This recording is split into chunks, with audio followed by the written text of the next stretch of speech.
AC মেরামত প্রয়োজন মনে করলে যে বিষয়গুলো দেখা প্রয়োজন পর্ব 1।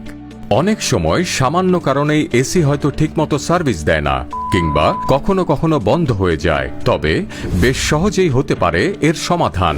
এবারে আমরা জানব এমন কিছু এসি বন্ধ দেখালে। যদি আপনার এসিটি বন্ধ দেখায় তাহলে এই বিষয়গুলো খেয়াল করুন।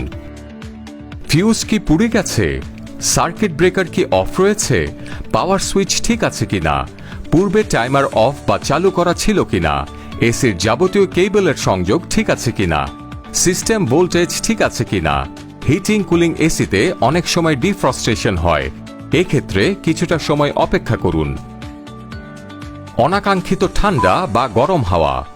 যদি আপনার এসিতে অনাকাঙ্ক্ষিত ঠান্ডা বা গরম হাওয়া বের হয় তাহলে খেয়াল করুন এয়ার ফিল্টার নোংরা হয়েছে কিনা, সঠিকভাবে তাপমাত্রা নির্বাচন করা হয়েছে কিনা, ভেতরের যন্ত্রাংশের এয়ার ইনলেট বা আউটলেট বাধাগ্রস্ত হয়ে আছে কিনা, রুমে কোনো হিট বা কুলিং সোর্স আছে কিনা। ঘরের মধ্যে অস্বাভাবিক গন্ধ।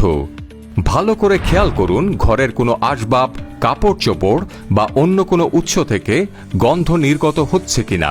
এসি চলার সময় হালকা শব্দ শোনা যায়। হালকা শব্দ এসির চলার ক্ষেত্রে হওয়াটা স্বাভাবিক ঘটনা। এটা কয়েকটি কারণে হতে পারে, যেমন রেফ্রিজারেন্ট প্রবাহের শব্দ, ইনডোর ব্লোয়ার ঘূর্ণনের শব্দ, পানি ড্রেন হোজ পাইপ দিয়ে পড়ার শব্দ। এ ধরনের শব্দে চিন্তিত হবার কিছু নেই। Walton air conditioner tips and ট্রিক্সের পরবর্তী পর্বে থাকছে এসি মেরামত প্রয়োজন মনে করলে যে বিষয়গুলো দেখা প্রয়োজন পর্ব 2। Walton air conditioner